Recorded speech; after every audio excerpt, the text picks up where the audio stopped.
Hi everyone, my name is Melissa and I am going to be presenting to you today about coping with clutter during COVID, a presentation about hoarding disorder. I'm a clinical psychology graduate student and this presentation was supervised by Dr. Therese Kemper.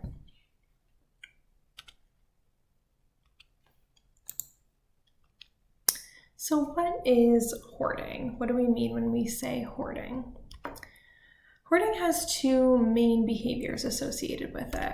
The first one is having difficulty discarding or parting with possessions regardless of the actual value of the possession. And usually this is due to a perceived need to save the item and distress that's associated with discarding the item. The other behavior is excessive acquiring. These are things like buying or collecting items that we don't need, that we can't afford, or that we don't have room for in our homes. These behaviors become disordered or become hoarding disorder when that clutter is interfering with the use of our homes. What I mean when I say that is that it's difficult to use the rooms in your home for what they were intended for. And this can exist on a spectrum, anywhere from being unable to use certain tables or countertops to being unable to walk safely through a room.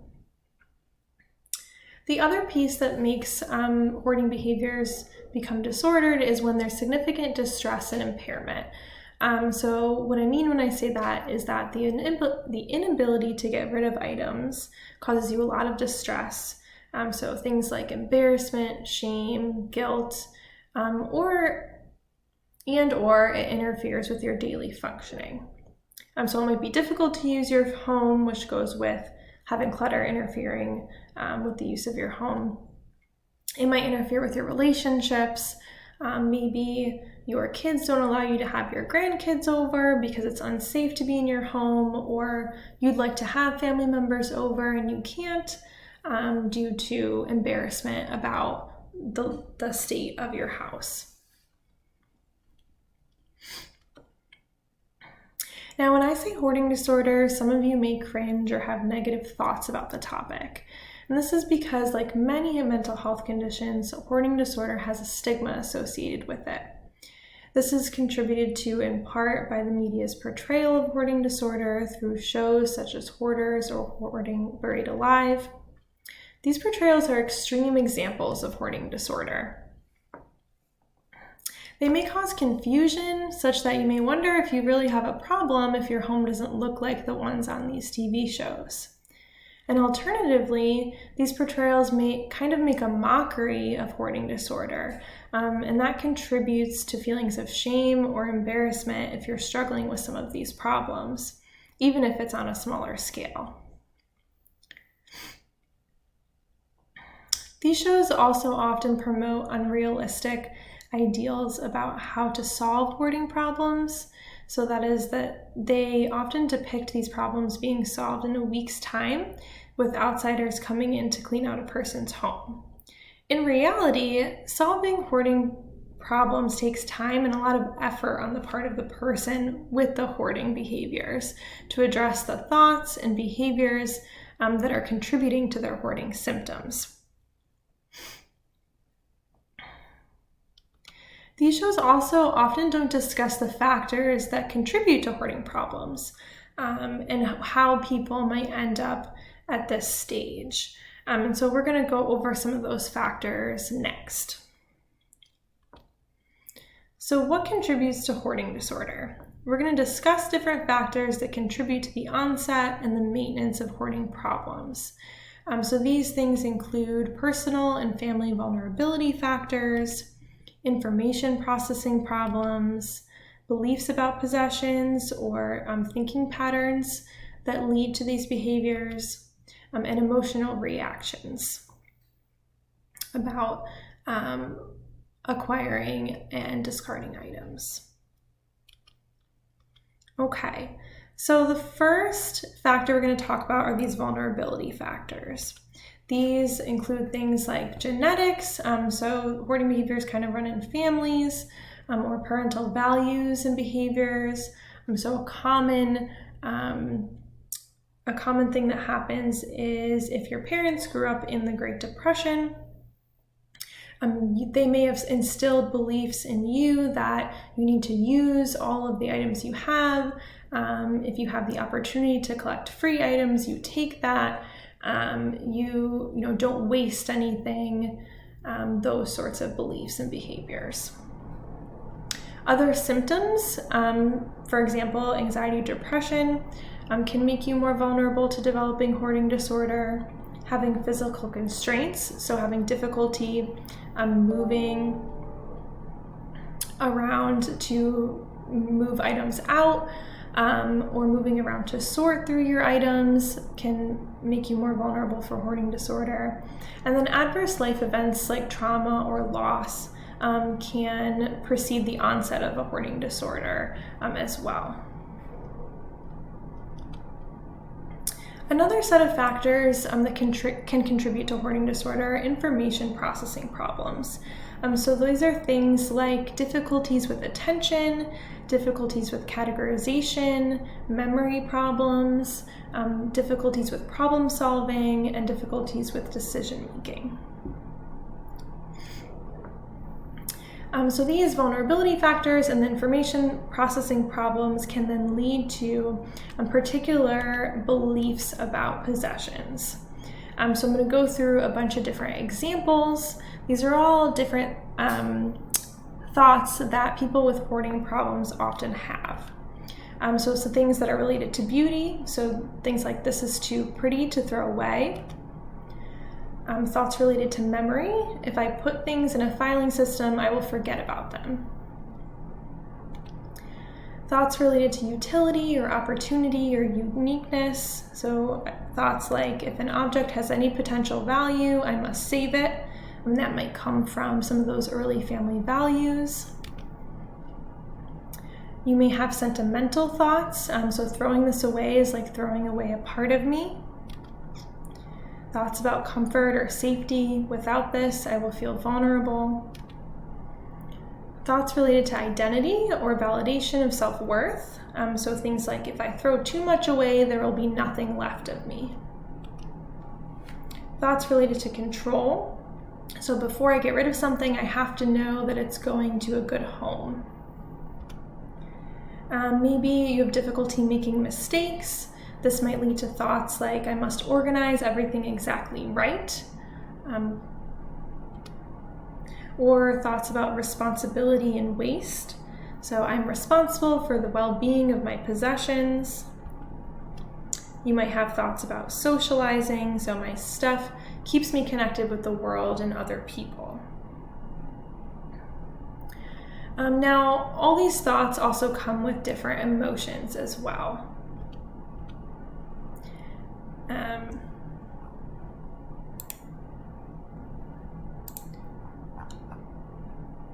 So we may have positive emotions while we're thinking these thoughts, and we may have negative emotions, and both of these can contribute to our hoarding behaviors. So while we're sorting through items, or while we're deciding if we're going to acquire an item, we may have really positive emotions about it. We may be excited about the item may bring us joy or pleasure or comfort, or we have satisfaction at acquiring a new thing. And these emotions relate to or contribute to our hoarding behavior. So they lead to us acquiring that item or putting that item in the keep pile because it brings us comfort. In addition, we may have negative emotions during these scenarios. So we might have anxiety, guilt, grief, sadness, anger at the thought of not acquiring something or at the thought of getting rid of something. And in order to avoid those negative emotions, we keep those items or we acquire that thing that we want because we don't want to deal with the negative emotions that come with not acquiring it or that come with discarding it.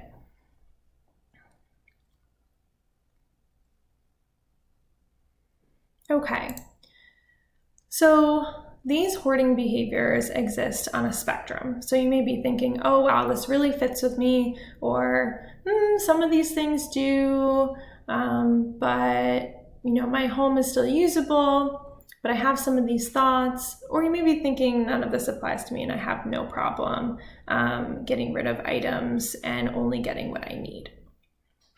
So all these things exist on a spectrum. And no matter where you are on the spectrum, the skills for addressing hoarding problems can still be useful for you. So that's what we'll go over in the rest of the PowerPoint. If you are in this kind of yellow area, you may want to be thinking, maybe I should begin addressing some of these problems and potentially seek help so that you don't necessarily end up in this red area over here. And if you are in this red area where difficulty discarding items and difficulty with acquiring too many items is causing you severe distress and impairment, then hopefully some of these skills can be useful for you, and some of the resources we'll provide will be useful for you. So what does clutter have to do with COVID-19? So why might we want to talk about these things right now? So there's some potential positives being in the situation we're in. We may notice clutter more often due to spending more time at home. We may realize that we really have a problem with this and maybe we want to address it. We may feel more motivated to use any extra time to clear out clutter. And we may see a decrease in acquiring due to lack of leaving the house. So maybe you're not bringing as many items in because you're not, passing that store every week that you really like, that you want to go into. You're not necessarily passing any garage sales or, driving around as much. However, like many other things, being in this pandemic makes a lot of things very difficult. So we might have increased anxiety or worry in general, which may also contribute to that amount of clutter seeming really overwhelming. And this is totally understandable. So you may think like, I really want to work on these things, but it just seems like such a big job and I'm already so overwhelmed. We're also more isolated. So this can kind of contribute to avoidance of addressing the problem potentially. So if you know that no one's coming over to your house anyways, you might think, why would I bother addressing these problems? We may also have an increase in supply purchases. So maybe you bought a lot of extra things to make sure to stock up, and that has contributed to some of your clutter. Okay. So we've talked about kind of what contributes to hoarding disorder. What are we going to do about it? Where do we start with tackling some of these problems? So there are two key components to reducing clutter. The first is stopping acquiring and stopping to bring items in. So not bringing in any extra items than we need. The other is to sort our items and discard items and get them out of our house. During each process, the emotions that you feel and the thoughts you have can be helpful or hurtful in moving forward with these processes. So I'm going to give some examples of this next. And the more you practice these things, the more you practice not acquiring and sorting and discarding, the more helpful and fewer unhelpful thoughts you might have, and the less negative emotions you may have, the more positive emotions you may have. Okay, so I'm going to talk through this example step by step. So let's say I am sorting through old t-shirts, hoping to get rid of some. I have so many old t-shirts. I know that I don't need them all, and I have a problem with hoarding behaviors, so I want to try to address this. And I come across one from a family reunion that I attended like 10 years ago. I might think, oh, this was so much fun. I can't get rid of this because I'll be throwing away a special memory. And this might make me feel nostalgic, comforted by the shirt, and guilt and sadness related to the thought of throwing it away. And that leads me to put the t-shirt in the keep pile. So I put the t-shirt in the keep pile and I'm like, okay, let's pick up the next one. This all fits fine. However, instead of kind of addressing my hoarding behaviors and addressing my hoarding problem, I'm really still contributing to it. So I'm trying to solve this problem, but I just put that t-shirt in the keep pile. So I'm gonna, this is the exact same situation, but maybe I examine my thought process and my emotions a little bit more. So I'm still sorting through those t-shirts. I come across this t-shirt from a family reunion. If I think a little bit deeper, I might think, well, this does represent a special memory, but I barely wear this t-shirt. It isn't flattering, and I have photos on my phone to remind me of this reunion. I will probably still feel nostalgic. I'll still feel comfort, but I'll feel less guilty and less sadness at the thought of throwing it away and potentially losing that memory. And this might lead me to put the t-shirt in the discard pile. And once I do this, I might feel some guilt and some sadness like I thought I would, but also confidence, reward, and relief that I have taken a step further at addressing my hoarding problem.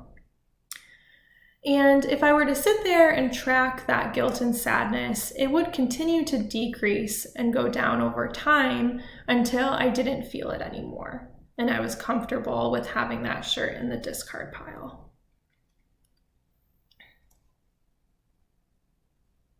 So this is one way that we can start to address some of these problems, to really think about, what am I thinking here? How is it affecting my emotions as I'm looking at this object?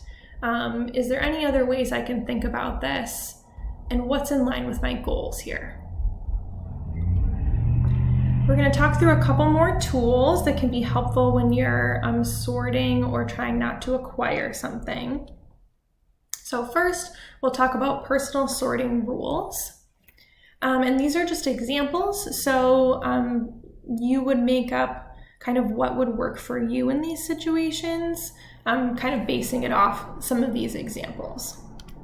So maybe if I'm sorting clothes, I make a rule for myself that if I haven't worn it in the past year, I will discard it automatically. And what this kind of rule does is that it makes it easier to make a decision about the object or the item. So, I don't have to sit there and think, well, should I keep this shirt or should I not keep this shirt? If I haven't worn it in the past year, my rule is that I discard it, which kind of speeds things up sometimes. Now, a year may not be enough for you or maybe too much. That's why these are personal sorting rules. It kind of depends on what works for you. So maybe if I'm sorting tools or kitchen items, things of that nature, I might have a rule that says if I have another item that is the same and functional, I keep one of those items. If I'm sorting through paper materials, I may have a rule that says if the information is outdated, not relevant, or not useful right now, I discard it. And then another potential rule that can be useful is saying if it's unlikely that I will use this in the next year, I discard. And then for things like food or cleaning supplies or maybe toiletries, you can look at the expiration date. If it's expired, automatically discard that. Kind of takes that decision process right out of there. Another similar tool is to come up with personal sorting questions for yourself. So these are some more examples, same situation where you'd kind of come up with things that work for you. But have I used this in the last year? So, how often do I use this really? How many of this do I already have, and is that enough? Do I really need this object? Does this only seem important to me because I'm looking at it right now? So have I paid this object any mind in the last, in recent time, or is it just seeming really important because I'm seeing it right now? Do I have enough time to use, review, or read this? So maybe you have a lot of old books that you want to read. Do you have enough time to read all those books? How long would that realistically take? How many books should you really be keeping? Is it of good quality? Is it accurate? Or is it reliable? So is it a good quality item that's useful? Is the information accurate? Maybe you have a lot of old magazines. If that information is no longer accurate, is it really of use to you anymore? And could you get this again if you found you really needed it? So is it really a problem if you don't have this in the future and you find that you would like to have it? So these are just a couple more additional tools. And I want to highlight that both thinking about our thought processes and changing the way we're thinking about things, and then also these personal sorting rules and questions can be used both for sorting and for situations where you're trying to stop acquiring. Okay, so some other helpful tips when you're addressing these problems. You want to set manageable goals and reward yourself for completing them. So break goals down into bite-sized pieces.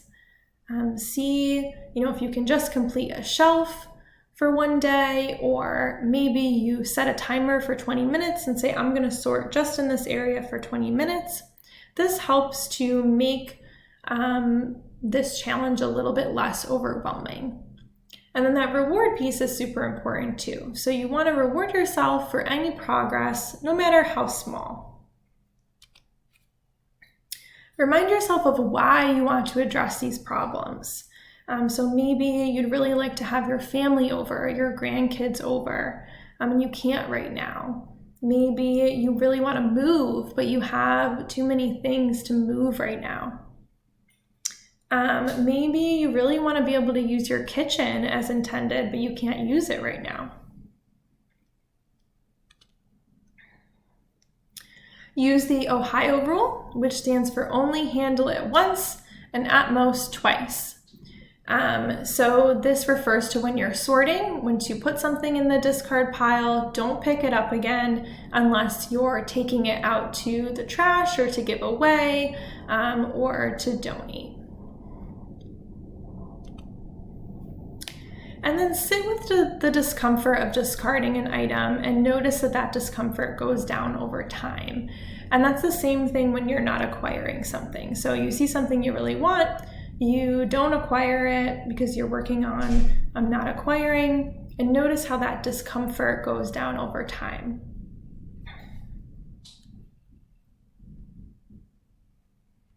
Okay, so some of you might be thinking, well, I don't really have a problem with these, with hoarding behaviors, but I know someone who does, or I have a loved one who does, a family member, a friend, whoever it might be. How can you help them with these problems? The biggest thing is to be supportive. So support them in trying to address these things and encourage them to do so.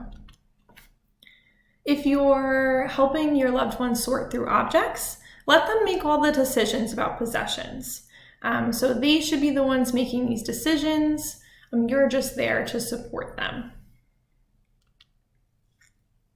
Help them move discarded items out of the home. So take things to donation centers, take things to dumpsters if you need to, take things to consignment shops, anything that you can do to help them move those things out that they've already made decisions about. So they've already made decisions about possessions that they don't need anymore. You can help them by taking those things off their hands. come from a place of non-judgment. So if you don't have these problems, maybe some of these things don't resonate with you as much. Maybe you don't have some of these similar thought patterns. Try to remember that your loved one does, and this is very difficult for them. So it's not an easy behavior to change and to address. And so you want to come from a place of non-judgment. Keep them company. So it may just be helpful for them to be on Zoom with you while they're sorting, or to be on the phone with you, or to have you just there reading, or there listening to music with them. Help them create manageable goals and reward themselves. So maybe you decide to support your loved one in working on their hoarding problems, and they tell you they want to sort the whole kitchen that day. You might say, well, that seems like a really big goal. Let's stick with one counter for now and see how that goes. And then make sure they're rewarding themselves for accomplishing those goals, no matter how small. Okay, so we've talked a lot about the things that contribute and some of the things that you can do. What are my options moving forward if I want to address some of these things? So you can address hoarding problems on your own. You can use tips from this presentation. You can use the Treatment for Hoarding Disorder workbook by Stickety and Frost. You can seek out therapy for hoarding disorder. Usually, cognitive behavioral therapies are based off of the Treatment for Hoarding Disorder workbook by Stickety and Frost, but it can be really useful to have a therapist to help you through some of these processes. There's individual options for therapy and group options for therapy. You may hire an organizer to help you. I know that some people with these problems will hire an organizer to kind of help them sort through some of their stuff and organize it, and we'll pay them to do that. Keeping in mind, if you decide to do any of these things, stay safe while doing it. So let a loved one know if you have someone coming over to your house to help. Have them check in on you. Wear a mask and wash your hands frequently if you're obtaining help from someone in person. Inquire about Zoom sessions for organizers, therapists, etc. I know most therapists are doing telehealth right now. And get guidance from someone you trust on how to best transfer money to someone for any services that you may receive. Okay. So what would hoarding treatment involve more specifically if I wanted to go that route? So hoarding treatment involves kind of addressing three main areas. There's exposure practice to habituate strong emotions and reduce avoidance behaviors. And what this means is that we're practicing sitting in those uncomfortable situations, such as getting rid of items, in order to get used to those strong emotions and see how they go down over time. So when we practice getting rid of something, we may feel really guilty or anxious. And if we sit with that, we realize we can deal with that, and eventually we can get rid of more things without such strong emotions. It also involves learning skills for attention and problem solving. This targets those information processing difficulties that we talked about towards the beginning of the presentation. And then cognitive therapy to examine and correct any faulty thinking. This deals with those thoughts related to our meanings of possessions that we also talked about earlier in the presentation. So all of these pieces are incorporated into a treatment, and usually this involves home assignments or homework and practice during sessions as well. So you'd be, coming up with goals for each week and addressing those things in your home. So actually sorting, practicing not acquiring objects, and then bringing items into session to sort through with your therapist as well. Okay. So here's just some community resources. The FSU Psychology Clinic offers treatment for hoarding disorder. We have both group and individual treatment available. There's also a new FSU Behavioral Health Clinic.